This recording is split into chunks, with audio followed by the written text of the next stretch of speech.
आप सभी लोग जानते हो 3 अक्टूबर 2025 यानी कि शुक्रवार को इस आश्विन माह की एकादशी पड़ रही है। तो कान खोल करके सुन लो मेरी जीजी और मेरे जीजाओ, और यह साल सबसे बड़ी एकादशी है। जीवन में कितनी भी समस्या, लक्ष्मी का घर में स्थायी वास नहीं है, तो विशेषकर शुक्रवार की इस एकादशी वाले दिन आपको मात्र 3 तुलसी पत्ते और 1 आटे का दीपक वाला उपाय अवश्य करना चाहिए। पापांकुशा एकादशी यह साल में केवल एक बार ही आती है, और यदि इस दिन हम इस छोटे से उपाय को भगवान विष्णु के समक्ष, शिव जी के समक्ष अपनी कामना से करते हैं, तो हमारे जीवन में चल रही सारी परेशानी, सारी बाधा समाप्त होती है।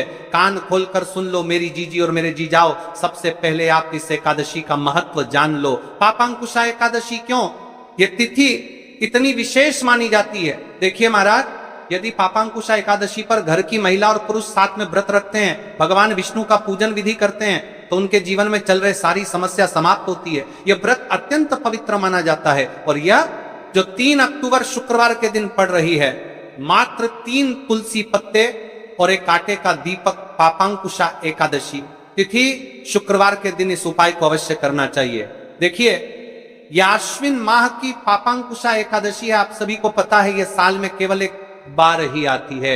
इस दिन केवल यदि इस एकमात्र उपाय को कर लेते हैं, तो महाराज जो भी हमारे जीवन में जो समस्या चल रही है, धन संपदा में कमी, कार्य में वृद्धि न होना, घर में दुख कष्ट, सारी समस्या समाप्त होती है, क्योंकि यह उपाय एकमात्र आश्विन मास की पापांकुशा एकादशी और विशेषकर एकादशी तिथि पर किया जाता है। पूरा साल निकल गया हो, आपने इस उपाय को आज तक किया ही ना हो, तो महाराज विशेषकर मेरी माता बहन इस अश्विन मास की पापांकुशा एकादशी यानी कि शुक्रवार वाले दिन उपाय को अवश्य कर ले। ऐसे मौके बार बार नहीं मिलते। देखिए महाराज, ये जो 3 तुलसी पत्ते वाला उपाय है, इसे हम एकादशी के इस पावन पर्व पर कर रहे हैं, और आप सभी को पता है कि विष्णु जी को सबसे अत्यंत प्रिय है तुलसी। उन्हें तुलसी के बिना उनका भोग अधूरा है, और तुलसी जी का प्रयोग बड़े बड़े पूजा पाठ अनुष्ठान में किया जाता है।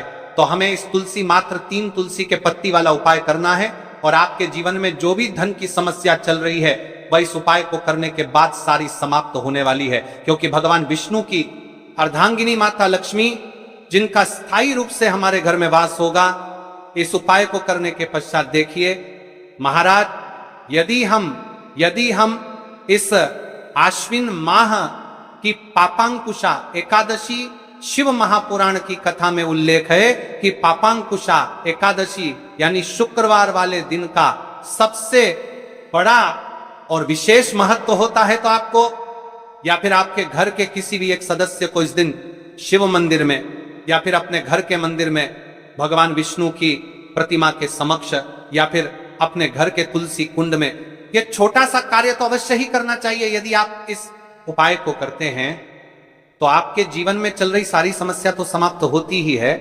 लेकिन साथ में आपकी जो अधूरी मनचाही इच्छा है वह भी पूर्ण होती है, और आपके सारे पाप नष्ट होते हैं। जैसे कि पितृदोष, काल सर्प दोष, वास्तु दोष, उसी प्रकार से हमें मात्र 3 तुलसी पत्ते और 1 आटे का दीपक वाला उपाय को करना है। 3 अक्टूबर शुक्रवार, सबसे बड़ा दिन। ऐसे मौके बार बार नहीं मिलते, केवल वर्ष में एक बार ही पापांकुशा एकादशी का मौका मिलता है। देखिए, आज की इस कथा से हम आपको जो उपाय बता रहे हैं, उस उपाय को आपको आश्विन माह की पापांकुशा एकादशी शुक्रवार वाले दिन आपको इस उपाय को अवश्य करना है, क्योंकि यह उपाय केवल विशेष तिथि पर और विशेष पावन पर्व पर ही किए जाते हैं। और देखिए, यदि इस उपाय को आपका घर का कोई एक व्यक्ति भी कर लेता है, तो महाराज जी पूरे घर परिवार में चल रही समस्या साथ में समाप्त होती है। सबसे पहले आपको हम इस उपाय का महत्व बता देते हैं। पापांकुशा एकादशी श्याम भगवान विष्णु को समर्पित है, और उन्हें सबसे प्रिय है तुलसी। तो हम तुलसी पत्ती वाला उपाय कर रहे हैं, तो यह घर में माता लक्ष्मी का स्थायी वास करती है, क्योंकि यह तुलसी समर्पण वाला उपाय है, और इस उपाय को हम पापांकुशा एकादशी के दिन पर कर रहे हैं। तो महाराज, यदि लक्ष्मी की समस्या है, तो वह समस्या भी समाप्त होगी, जो आपकी मुश्किल समस्या समाप्त होती हैं। उससे पहले हम बात करेंगे इस उपाय को करने के एक निश्चित समय के बारे में, क्योंकि यह सबसे बड़ी एकादशी है। यदि हम इस उपाय को एक निश्चित समय पर करेंगे, तो उसका फल 100 गुना बढ़ जाता है। यदि हम किसी निश्चित समय पर उसे उपाय के शुभ मुहूर्त पर करते हैं तो ये उपाय अत्यंत बलशाली हो जाता है। अब बात करते हैं कि इस उपाय को किस समय करना चाहिए। देखिए महाराज जी, इस उपाय को करने के 2 समय बताए गए हैं, सुबह का समय, प्रदोष काल का समय। कई सारी माता बहनें सुबह के समय इस उपाय को करना चाहती है तो वह सुबह के समय इस उपाय को कर सकती है। सुबह का समय सबसे शुभ माना जाता है, विशेषकर पूजा पाठ और उपासना के लिए सुबह का समय बहुत उत्तम है। सबसे श्रेष्ठ समय सुबह 7 बजे से 8 बजे तक यदि कोई व्यस्त है और वह इस उपाय को करना चाहते हैं तो सुबह 10 बजे तक कर सकते हैं, और यदि कोई माता बहन चाहे कि वह 12 बजे से पहले कर लें तो भी माननीय। बस इतना ध्यान रखना है कि दोपहर 12 बजे से बाद नहीं होना चाहिए। अब देखिए महाराज की बात कर लेते हैं प्रदोष काल के समय के बारे में। प्रदोष काल का समय दूसरा श्रेष्ठ समय है प्रदोष काल। प्रदोष काल का अर्थ है संध्या के समय का वह विशेष मुहूर्त, सबसे श्रेष्ठ समय। शाम 5 बजे से 6 बजे तक यदि इस समय न हो पाए तो रात 8 बजे तक कर सकते हैं, लेकिन याद रखिए 8 बजे के बाद ये उपाय न करें। अब कई सारे लोग कमेंट करके हमसे ही समय पूछने लगते हैं कि महाराज जी आप ही बता दीजिए सबसे उत्तम समय कौन सा है, कौन सा समय चुने। यदि आप प्रदोष काल में करें तो दीपक साथ ले जाएं, यदि आप सुबह करें तो गंगा जल साथ रखें। दोनों समय पर भगवान विष्णु प्रसन्न होते हैं, आप किसी भी समय कीजिए। अब देखिए बात कर लेते हैं इस उपाय की सामग्री के बारे में कि इस उपाय के लिए आपको क्या क्या सामग्री चाहिए। 3 तुलसी पत्तियां ताजी हों तो उत्तम। यदि एकादशी का दिन है तो तुलसी नहीं तोड़नी चाहिए। ऐसे में घर में रखी सूखी तुलसी पत्तियां भी उपयोग में ली जा सकती हैं। यदि आपके घर में तुलसी का पौधा नहीं है तो आप किसी पड़ोसी या परिचित से ले सकते हैं। देखिए भगवान विष्णु को हल्दी अत्यंत प्रिय है, तो अब हमें हल्दी लेना है। 1 चुटकी हल्दी, रसोई घर की हल्दी चलेगी, शुद्ध हल्दी का प्रयोग करें। अब इस उपाय को करने के साथ में हमें एक दीपक भी लेना है महाराज जी, ठीक है। एक दीपक, लंबी बत्ती का दीपक, प्रदोष काल में करने पर दीपक अवश्य जलाएं। थोड़ा सा गंगा जल, सुबह के समय करने पर गंगा जल का उपयोग करें। भगवान विष्णु की प्रतिमा या चित्र, भगवान विष्णु, श्री राम या श्री कृष्ण की प्रतिमा रखें। अब हम इस उपाय की पूरी विधि विस्तार से समझते हैं। शुद्धि और प्रारंभिक प्रार्थना, सबसे पहले आप स्नान कर लें या कम से कम हाथ मुंह धो लें, स्वच्छ वस्त्र पहने और पूजा स्थान को साफ करें। एवं भगवान विष्णु की प्रतिमा के सामने आसन बिछाएं। तुलसी से प्रार्थना करके 3 पत्तियां लेना। हे माता तुलसी, मेरे जीवन में अनेक कष्ट हैं, मैं आपसे विनम्रता पूर्वक 3 पत्तियां ले ला रही हूं, कृपया मेरी मनोकामनाएं पूर्ण हो। अब 3 तुलसी पत्तियां तोड़ लें, हल्दी लगाना। अब उन 3 पत्तियों में से 2 पत्तियों पर हल्दी की छोटी छोटी बिंदी लगाएं, या 3 तुलसी पत्तियां कर रहे हैं तो परमत्तर बराबर बोलो का बिंदी शुभता का प्रतीक है। ऐसा करने से पत्तियां और भी पवित्र हो जाती हैं। दीपक या गंगा जल का प्रयोग। यदि आप प्रदोष काल में हैं, दीपक जलाएं। यदि आप सुबह कर रहे हैं, गंगा जल का स्पर्श करें। 2 तुलसी पत्तियां अर्पण करना। आप जिन 2 पत्तियों पर हल्दी लगी है उन्हें भगवान विष्णु की प्रतिमा के सामने अर्पित करें और कहें, हे श्री हरि, मैं आपको ये तुलसी पत्तियां अर्पित करती हूं, कृपया मेरी मनोकामनाएं पूर्ण करें, मेरे कष्ट दूर करें, मेरे परिवार में सुख शांति लाएं, नमो नारायणाय। अब अपनी समस्या या मनोकामना स्पष्ट रूप से बोलें। जैसे मेरे घर में कलह है, कृपा कर इसे दूर करें। 2-2 भारती के सान, मेरे बच्चों को शिक्षा में सफलता मिले, मेरे घर में धन की कमी दूर हो। तीसरी तुलसी पत्ती का प्रयोग। अब बची हुई तीसरी पत्ती को आप घर के किसी शुभ स्थान पर रख दें, जैसे घर का मंदिर, धन स्थान, तिजोरी, अलमारी या घर का पवित्र स्थान।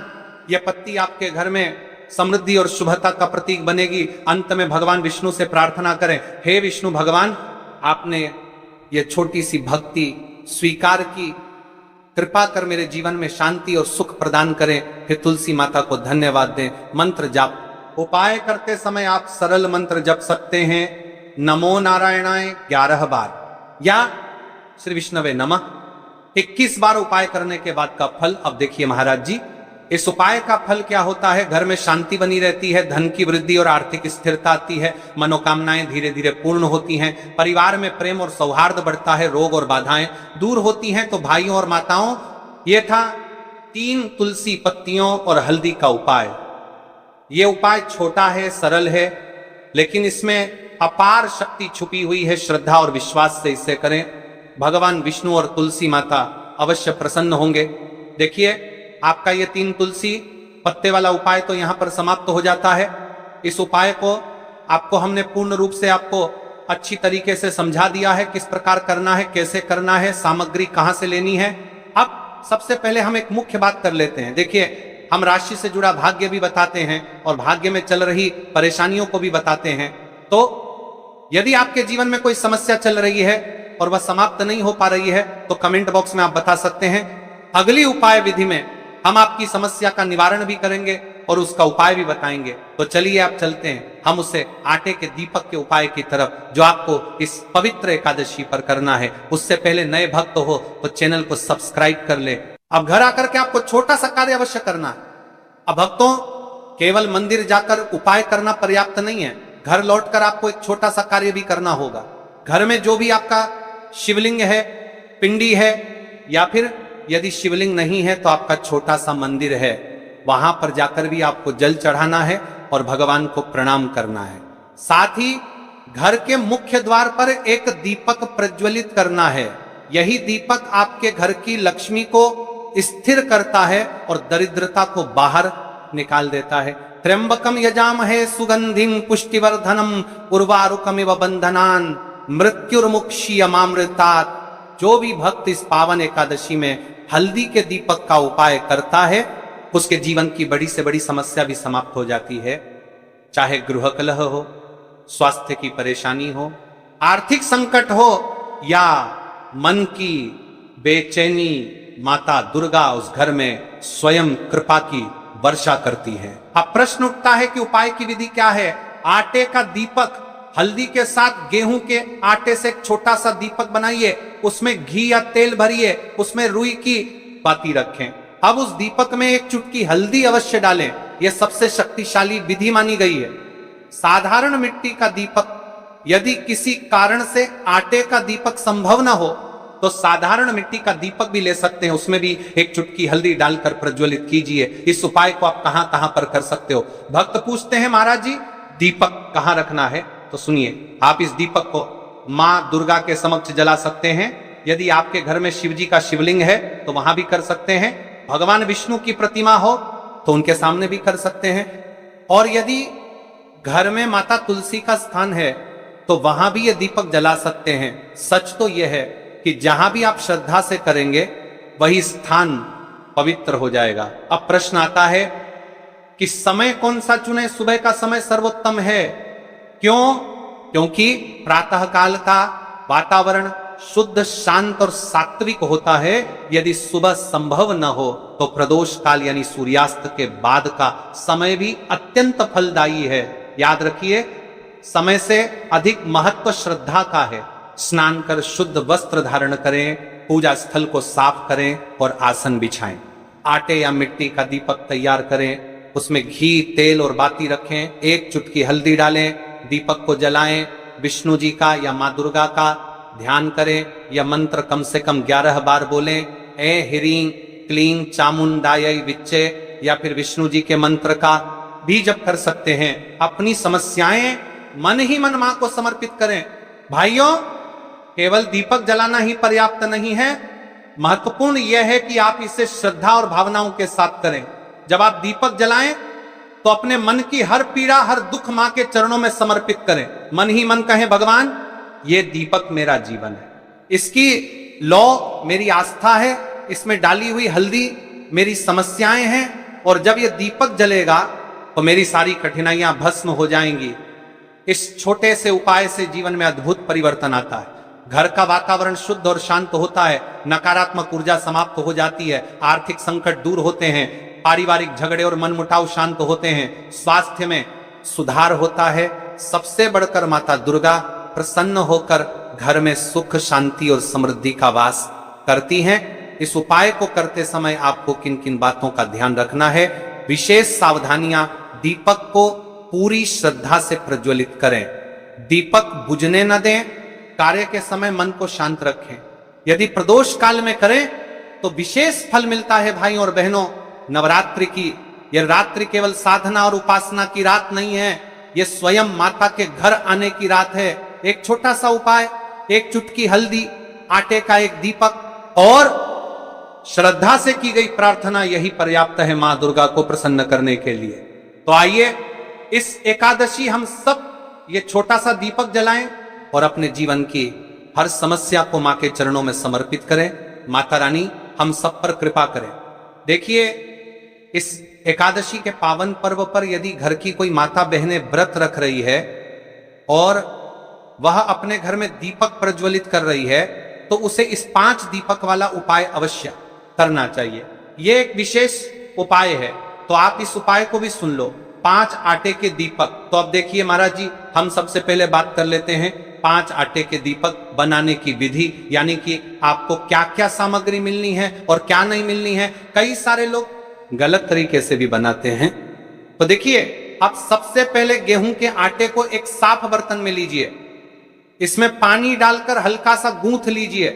ध्यान रहे, आटा बहुत सख्त भी ना हो और बहुत ढीला भी ना हो। अब इससे 5 छोटे दीपक बनाएं।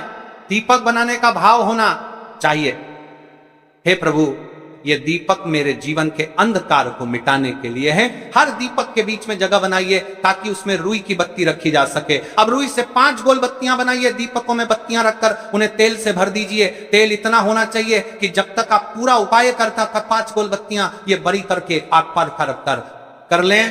दीपक जलते रहें, ध्यान रहे दीपक टूटे नहीं और बराबर आकार के हों। इन दीपकों को एक साफ थाली या पत्तल में रखकर पूजा सामग्री के साथ मंदिर ले जाइए। विशेष ध्यान दें, आटे के दीपक बनाते समय हल्दी या नमक का प्रयोग बिल्कुल न करें। दीपक बनाते समय मन में शिव जी का नाम लें, ओम नमः शिवाय का जप करते रहें। ये दीपक ही इस उपाय